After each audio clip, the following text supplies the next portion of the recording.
The parking lot behind the county government complex was built for efficiency, not comfort.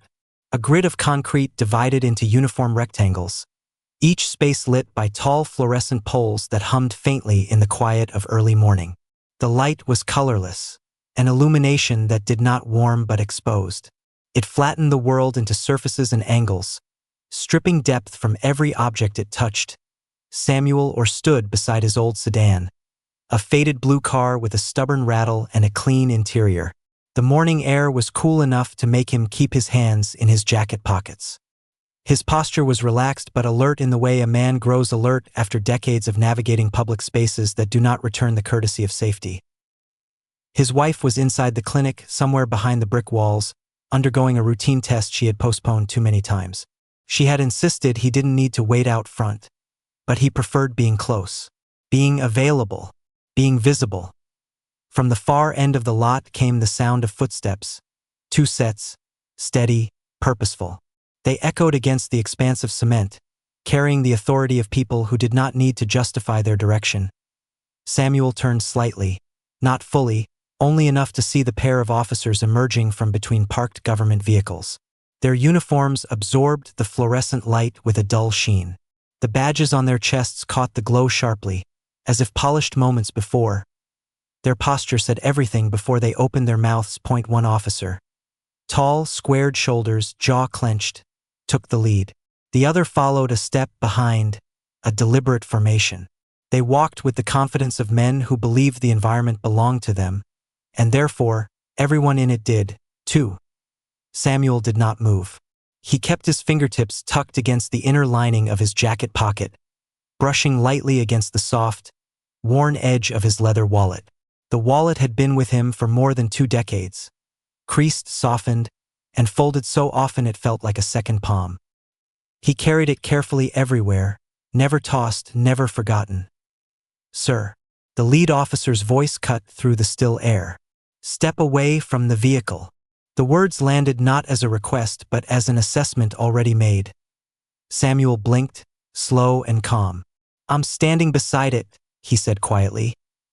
"Step away from it," the officer repeated, already close enough that Samuel could see the tension drawn tight across his jawline. "Hands where we can see them." Samuel let a beat pass. A full second. Silence as deliberate as a spoken line. Then he lifted his hands from his pockets, palms forward, fingers steady. His breath remained even, but the fluorescent light overhead sharpened the lines on his face, betraying none of the history that lived behind them. "What seems to be the issue?" he asked, voice level. "This car." The officer tilted his head toward the sedan. "We got a report of a stolen vehicle matching this description." Samuel looked at his car with a blank expression, as though he did not recognize the accusation directed at an object he had owned for half his life. "No report," he said. "Not about this one." The second officer had already moved around to the driver's door, peering through the window with a flashlight he had no practical need to use in the bright morning. "License?"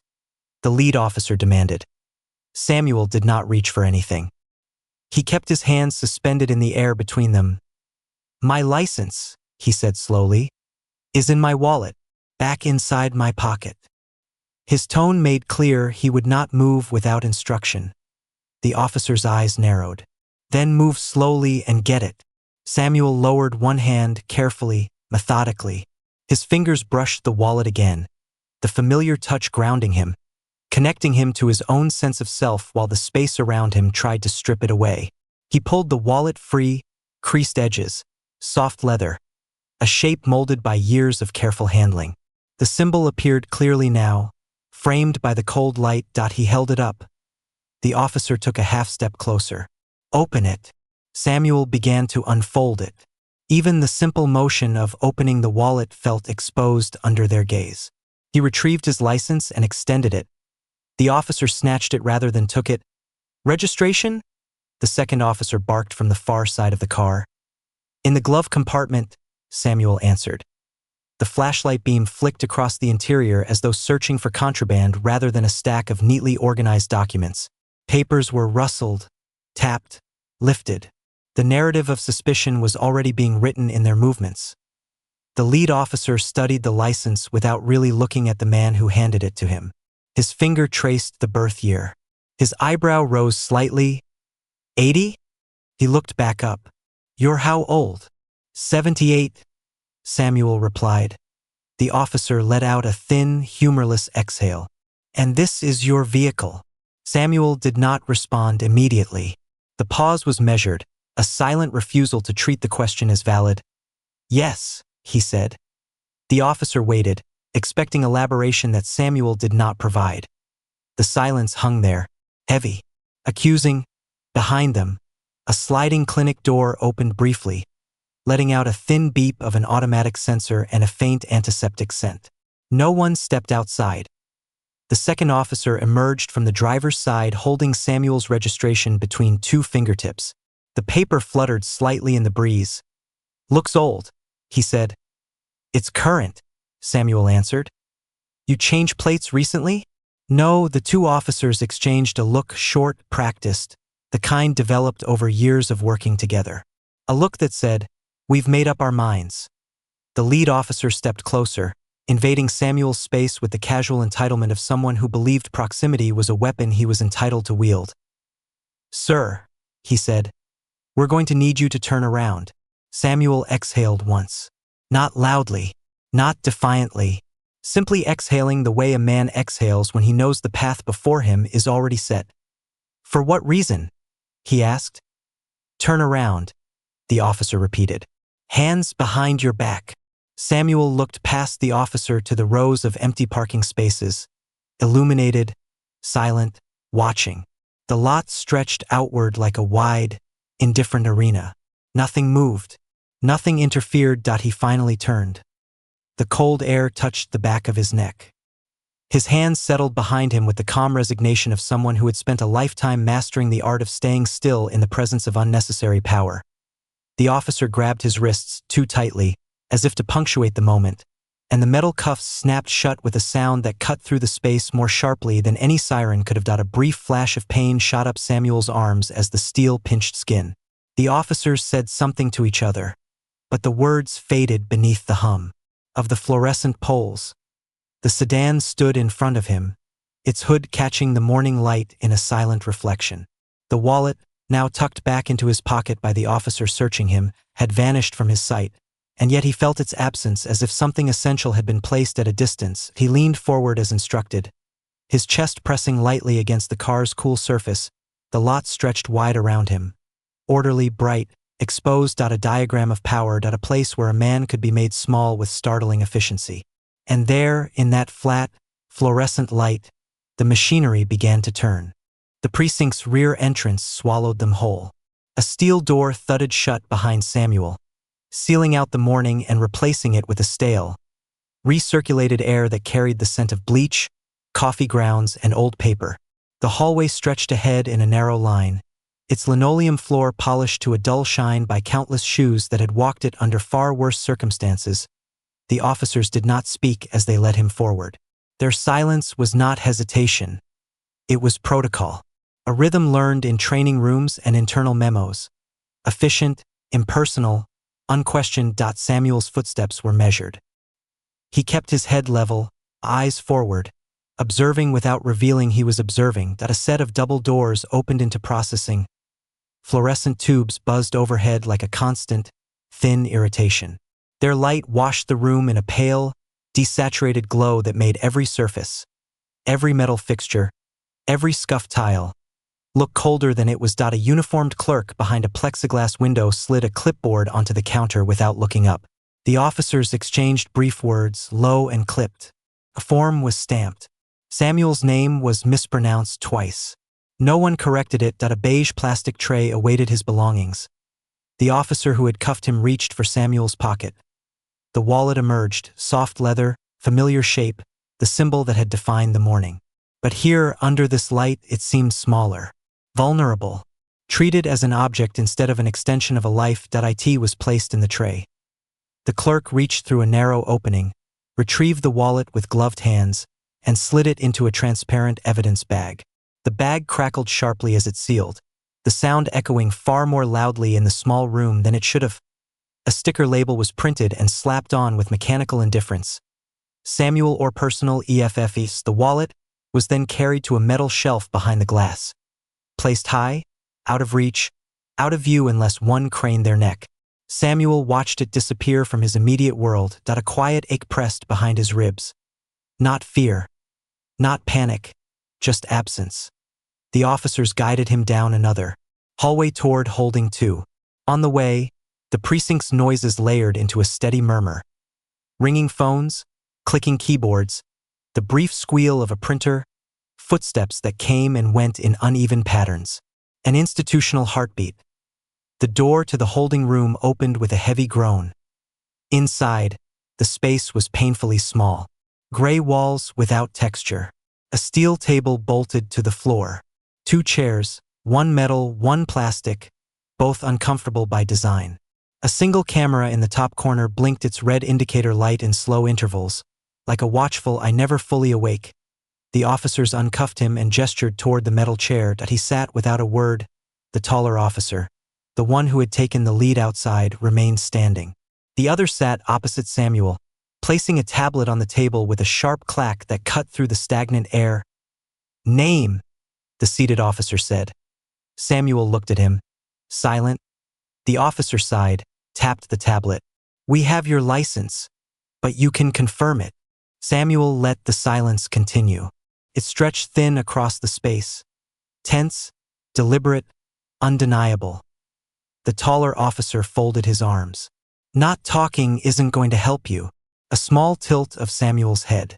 "I was waiting," he finally said, "to hear a question worth answering." The officer's jaw twitched. "We're processing a reported stolen vehicle," the seated officer said. "You were found next to one. You're refusing to provide information. That's the situation." "I wasn't refusing," Samuel replied, voice even. "I was listening." Another silence followed. This one heavier because neither officer knew what to do with the fact that he answered on his terms, not theirs. The seated officer tapped the screen again. "We're running the VIN now." He slid the tablet slightly to the side, as if making room for the truth to arrive and validate their actions. "Shouldn't take long," he added. Samuel leaned back just a fraction. The metal chair creaked beneath him. The buzzing from the overhead tube lights filled the space between heartbeats. The taller officer began pacing slowly, 3 steps one way, 3 steps back, like a metronome ticking down the time until confirmation. His boots thudded softly against the floor, the sound repetitive, mechanical. A faint vibration came from the tablet. A notification. The seated officer tapped at the screen. Then frowned. He scrolled. Scrolled again. The taller officer stopped pacing. "What?" "Just the database," the smaller officer muttered. "Probably needs a minute." But his tone betrayed a wrinkle, a deviation from certainty. The buzzing overhead grew louder, or perhaps the silence beneath it grew more pronounced. Samuel watched them. His expression did not change. Still, steady lines across an aging face. The seated officer tried again, fingers tapping with increasing impatience. Another alert chimed. He opened it, eyebrows drawing inward. "Something wrong?" the taller officer asked. "VIN isn't matching the stolen report cleanly," the smaller officer said. He adjusted the tablet as though a better angle might change the result. "There's a duplicate? Or maybe a reissue? I'm not sure." The taller officer stepped closer, leaning over his partner's shoulder. "Let me see." They both stared at the screen, their silhouettes outlined by the harsh overhead light. Samuel could see their posture shift. Slight hunching, shoulders tightening, an almost imperceptible drop in confidence. "Run it again," the taller officer said. "I am." A third alert chimed. The same inconsistency, the same mismatch. The officers exchanged a look. It wasn't the confident one they had shared in the parking lot. It was narrower, more brittle, like 2 men standing on ground that was no longer supporting their weight. Samuel kept his breathing even, though the absence of his wallet pressed more heavily in this moment. He imagined it on the shelf behind the glass panel, silent witness to every misstep being made here. The seated officer swallowed. Must be an error in the system. Or the report was wrong. The taller offered, but his voice lacked conviction. Another silence filled the room. This one was different, a slow seep, a realization creeping in at the edges. Unseen but unmistakable, Samuel rested his hands on the table. The steel was cold, smooth from the countless palms and fingers that had brushed its surface under fluorescent judgment. He did not smile. He did not gloat. He simply waited. The officers stood frozen for a moment under the buzzing lights. They had stepped into the room with certainty, but certainty was draining away, drop by drop, like a slow leak no one wanted to acknowledge, and somewhere behind the gray walls, the precinct hummed on, processing names and forms, creating stories before facts arrived. A factory of presumption, efficient and unfeeling. The realization continued to seep. Slow. Cold. Inevitable. The records room sat at the far end of the precinct, beyond a set of double doors that muffled most of the building's noise. Inside, the atmosphere was different, quieter, more methodical. Rows of filing cabinets lined the walls, though most drawers had not been opened in years. Screens had replaced them, glowing with shifting grids of data. A faint hum from cooling vents threaded through the room like a mechanical breath. A young clerk, barely out of his 20s, sat hunched at a terminal. His posture suggested equal parts boredom and vigilance. The posture of someone who knew the weight of errors but had processed too many forms to care deeply about each one. Officer Hales and his partner stood over him, impatience radiating from both men in different ways. Hales tapped 2 fingers against the edge of the desk in a restless, jittery rhythm. His partner stood still, arms crossed, jaw clenched tight as though holding a narrative together by force. The clerk typed the VIN into the system. Lines of data loaded. Paused. Loaded again. Hold on, the clerk murmured. System's slow today. Just pull the record, Hales said. We need it confirmed. The clerk ignored the tone, clicking through additional screens. A soft beep sounded as the file expanded into a detailed profile. Registration status. Owner identification. Vehicle history. Notes appended over the years by various departments. Then something appeared that made the clerk's eyes narrow. An old tag, older than the clerk himself, sat embedded in the file header. A federal identification marker attached not to the vehicle itself but to the owner.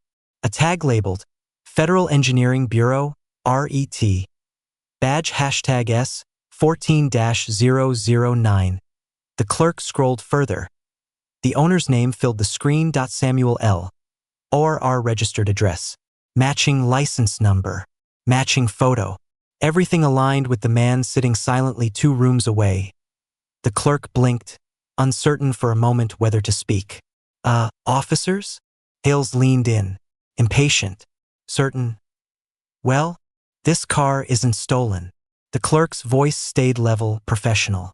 It's registered to Samuel Orr.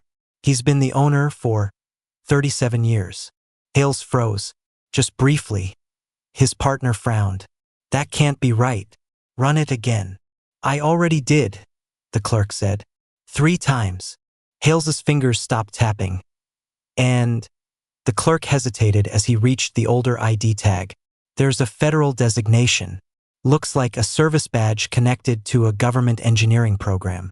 Long-term employee. Long-term clearance. This is definitely his car. The words settled in the air like dropped metal. Hales swallowed once. Hard. A small twitch fluttered in his cheek. The clerk continued scrolling, unaware, or perhaps unwilling, to soften the blow. Everything checks out.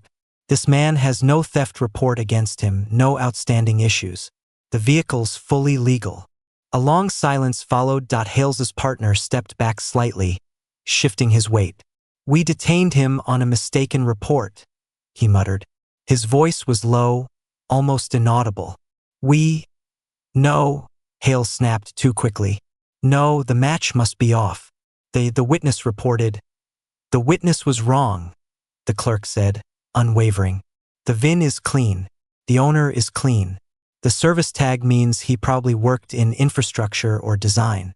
Honestly, he added with a shrug, these older federal designations aren't even used anymore, but the system keeps them archived.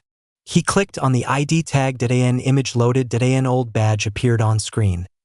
Samuel's younger face staring back with the serious expression of a man who had worked too many hours and accepted too little recognition. The badge number glinted against a maroon background, faded at the edges from time but unmistakably authentic. Hales stared at it. The past, Samuel's past, rose from the digital record with quiet force. A past of contribution, of long service, of responsibilities that had once shaped parts of the very infrastructure the government now took for granted. A government Samuel had served. A government that had forgotten him. A government whose representatives now treated him as a suspect beside his own car. Hales's breathing changed. Short, uneven. A flash of heat crawled up his neck, blotching his skin. The certainty that had sustained him through the arrest, through every command he gave, began to thin, then rupture. He has a federal tag, Hales whispered, as though saying it aloud solidified the mistake. He used to work for them? For decades, the clerk said. Looks like he retired with clearance. Another silence. Not the silence of defiance. Not the silence of authority. The silence of collapse. Hales's knees bent slightly, not enough to be obvious but enough to shift his balance. He wiped his palms against his pant legs. His fingers trembled. "Officer?" the clerk asked quietly. The tremor moved upward, shoulders tightening, breath shortening. The pressure inside the room seemed to tilt toward Hales, as though the air itself judged him, and then, with no warning, control slipped. A dark stain began spreading across the front of Hales's uniform pants. Slow at first, then unmistakably. He inhaled sharply through his nose. No. He tried stepping back, but his body disobeyed him. The warmth seeped downward, pooling, dripping onto the linoleum in soft patters that carried the intimacy of humiliation. His partner looked away, jaw clenched. The clerk stared at the screen, pretending to see nothing, but his cheeks flinched with second-hand discomfort. Hales stood frozen, breath shallow, his posture deflating inch by inch as if the act had punctured the illusion of authority he carried like a shield. There was no yelling, no dramatic outburst, just the quiet sound of certainty breaking. A soft tap echoed from down the hallway, footsteps approaching. The officers turned as Samuel was escorted into the record's doorway. He stepped inside with calm, measured dignity, wrists free now but hands still slightly stiff from the earlier cuffing. His eyes moved once across the room, taking in the scene with a clinical steadiness that held no gloating, no triumph. Only witnessing. Hales's breath caught. Samuel looked at him, not at the stain, not at the trembling hands, but directly into his eyes. The look was heavy, not with anger, but with something deeper, history, memory, indictment. He said nothing. His silence filled the room with more weight than any accusation could. It landed on Hales with the force of truth long denied. Hales took a single step backward, shoes squeaking faintly on the wet floor. His partner murmured his name, but it didn't reach him. Samuel remained still. The badge on the screen glowed faintly in the dim hum of the record's room. An image of a younger man who had served a system that now struggled to recognize even the outline of his humanity, a system that had imagined it could define him with suspicion, a system now confronting its own error, made visible in the most human, most humiliating way. The silence stretched, long enough to expose everything, long enough for the moment to carry beyond the room. Outside, the precinct ran on. Phones ringing, officers moving, paperwork piling. A machine still grinding.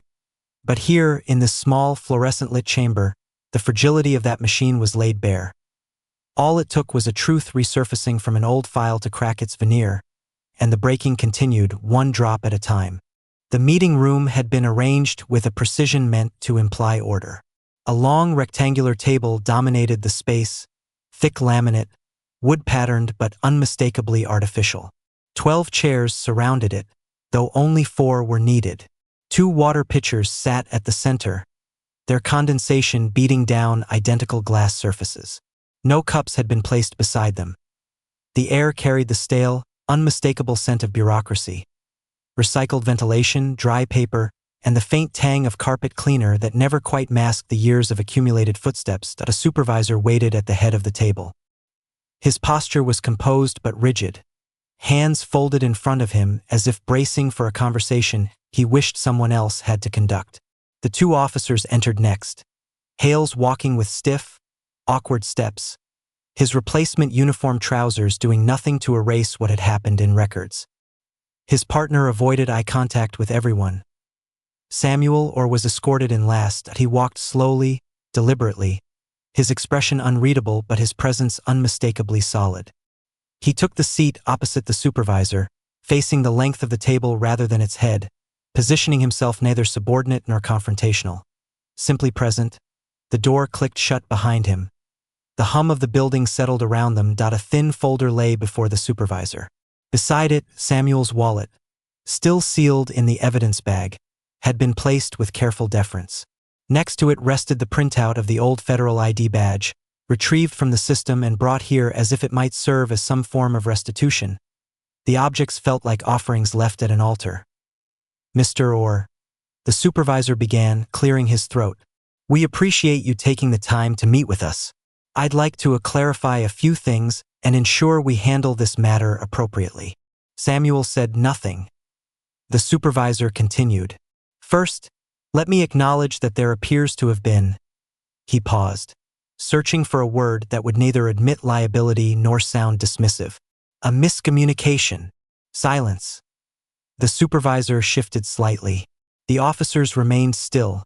Only Hales's fingers twitched against the table edge. The water pitchers sat untouched, their cold clarity contrasting sharply with the room's stale air. The supervisor folded his hands again. It seems there was an erroneous report regarding a stolen vehicle matching the description of yours. Our officers followed procedure based on the information they received.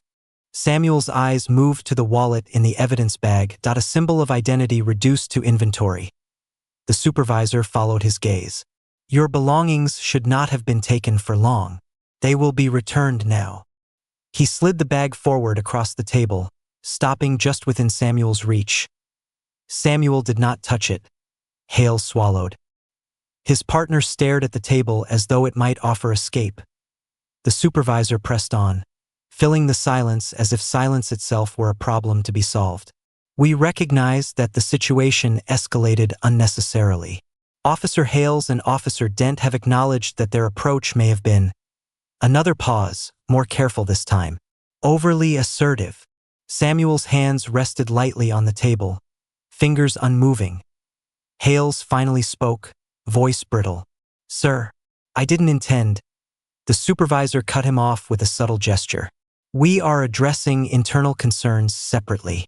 For now, we want to ensure you feel the matter is being handled professionally and respectfully. Samuel lifted his chin slightly, not in challenge, but as though adjusting the weight he carried on his shoulders. You were detained, the supervisor said, temporarily. But once the error was identified, we moved quickly to correct it. Correct it.as if releasing a man from wrongful accusation was a correction rather than an undoing. The supervisor picked up the sheet showing the ID badge. Your record indicates many years of federal service. We appreciate that. Truly. He set the page atop the evidence bag containing the wallet, stacking the symbols as though proximity might restore their meaning.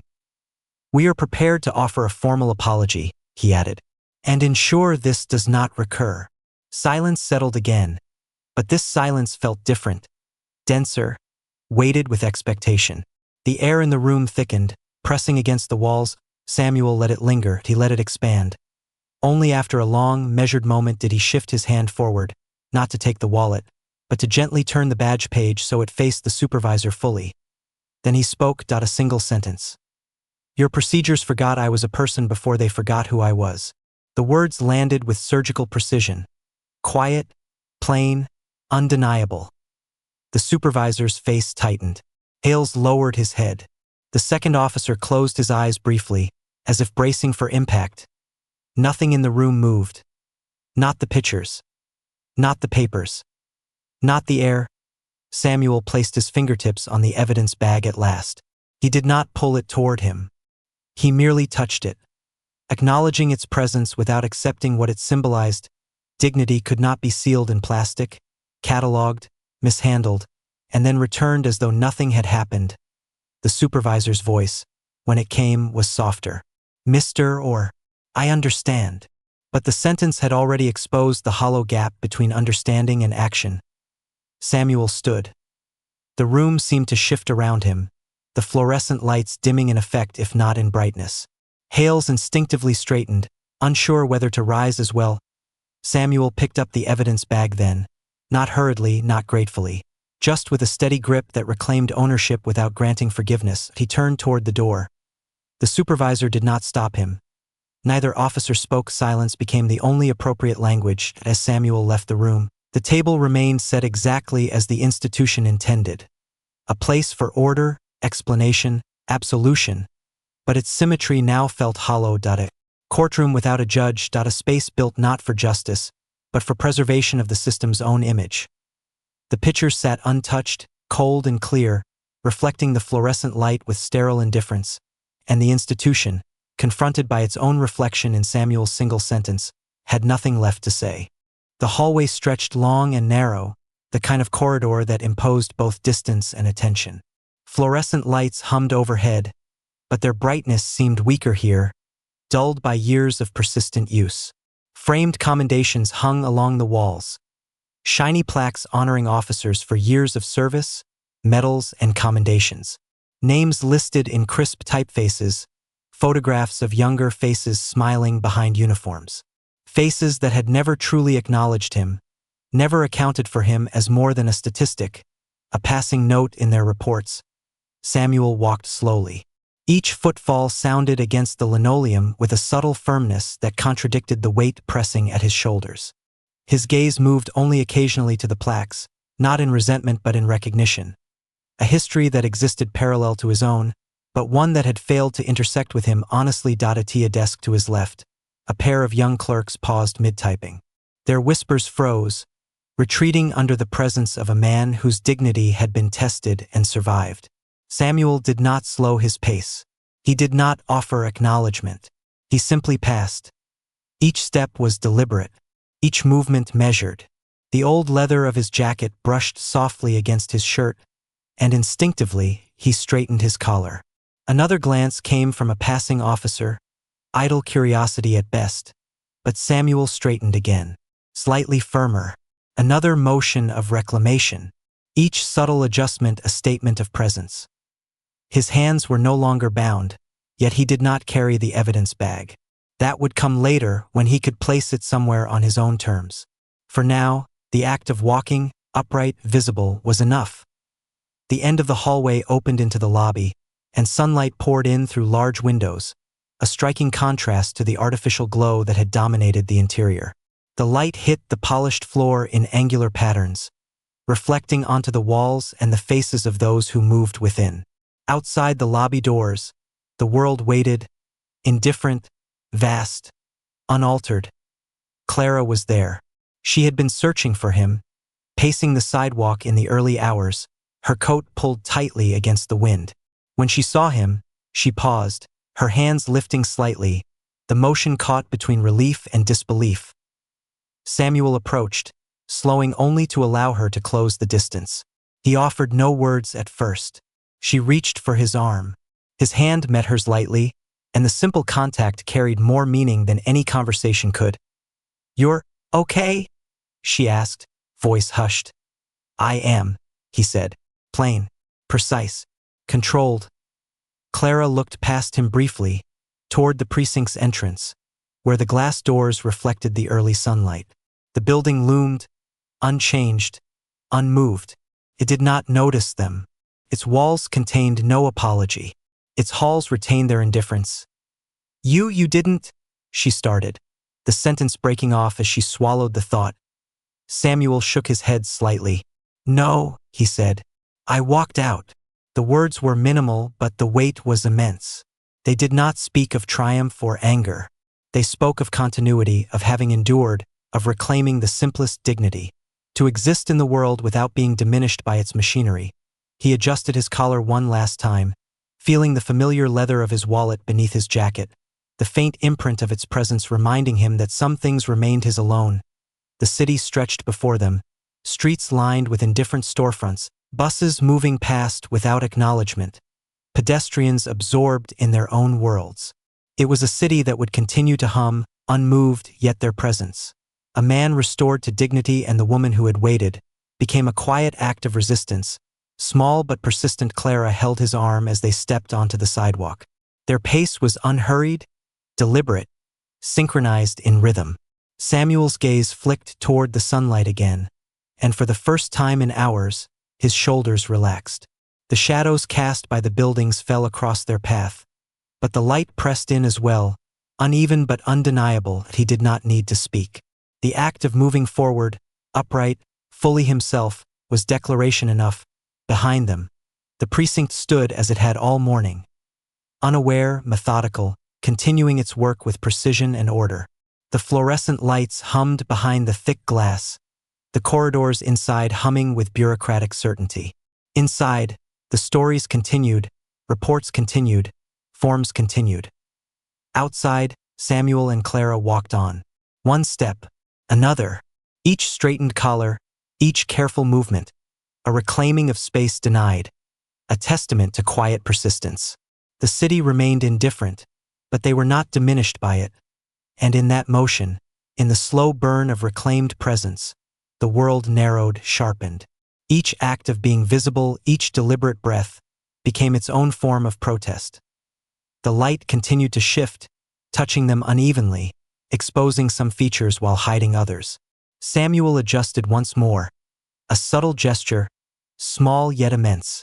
His hands, free and steady, carried with them all that the system had attempted to suppress. He walked on. And with each step, he reclaimed more than just distance from the precinct. He reclaimed the certainty of his own dignity. The precinct had returned to its rhythm. Telefones rang. Keyboards clicked. Doors opened and closed with practiced efficiency. The machinery of bureaucracy hummed in steady cadence, unbroken by the anomaly that Samuel Orr had introduced into its day. In a small office down the hall, an internal report was being drafted. The words were careful, measured, precise. Every sentence had been weighed to minimize liability, to sanitize the incident into a sequence of events that could be filed, indexed, and forgotten. Subject detained per report of stolen vehicle. Verification in progress. Upon confirmation, determination corrected. Officers followed protocol. No injury or complaint sustained. The sentences were clean, neutral, detached. Each verb chosen to imply diligence rather than error. The punctuation enforced calm. Nothing in the phrasing acknowledged the human weight of accusation, the hours of indignity, the subtle violence embedded in the assumption of guilt. Yet outside the digital record, the truth persisted unyielding. Samuel's hands had been cuffed against the cold hood of his sedan, his wallet taken, his identity reduced to a file number. He had endured the watchful stares, the invasive postures, the tremors of authority when the system's certainty faltered. None of this would appear in the report. It had no place in the clean rows of bureaucratic grammar. Samuel sat at the small desk in his own home, the precinct report printed out before him. The paper felt distant, sterile, and yet too close, a reminder of the machinery that had tried to define his morning, his presence, his life. He folded his hands over the wallet that had accompanied him throughout. Its soft leather had been pressed, handled, briefly confiscated, then returned, but its essence had never been diminished. He picked up a pen, the weight familiar in his fingers. He wrote slowly, deliberately, forming words not for official consumption but for a lineage of understanding far more enduring. "Granddaughter," he began, "I keep this wallet close because it carries pieces of me that no one else may recognize. It holds history, not wealth, presence, not proof. Remember that what is taken from you may be returned, but what is yours to hold is yours to keep, always." The sentence settled on the page like a small anchor. He added a few more lines, brief recollections, a quiet testament to resilience and dignity, a record of moments unseen by the system but vivid to those who would inherit their significance. The ID badge lay nearby, faded edges catching the evening light from the window. He placed it beside the wallet side by side. One represented the institutional claim over his existence, the verification, the authority, the decades of service once acknowledged, now archived and nearly forgotten. The other represented what he carried through the scrutiny of that same institution. Personal memory, dignity and self-possession. He did not need to reconcile the two. The juxtaposition itself was enough. One was for the system, the other for the self. One could be catalogued, the other could not. The printed report from the precinct would be filed. It would sit in a folder, perhaps referenced briefly in meetings, and then stored away indefinitely. Its language would continue to enforce a sense of order, erasing discomfort, shifting attention from the human experience to procedural accuracy. Samuel's statement, by contrast, would live quietly, untouched by institutional filters. It could be read, reread, or left in silence. A personal counter-archive resisting the reduction of a person to words typed for efficiency. It would endure not because it was recognized, but because it carried truth too simple and too precise to be undone. He leaned back, fingertips resting lightly on the wallet and badge. The objects were still, their presence silent yet insistent. Each bore witness in its own way. The ID badge a record of service, the wallet a record of life lived fully, with dignity intact. Outside, the city continued. Streets moved, traffic flowed, offices buzzed, and the precinct churned forward as though nothing had shifted. Forms were filled, files stored, policies observed. The machinery of governance and law operated on schedule, indifferent to the disruptions of a single morning. Inside Samuel's quiet space, the world had narrowed to a different rhythm.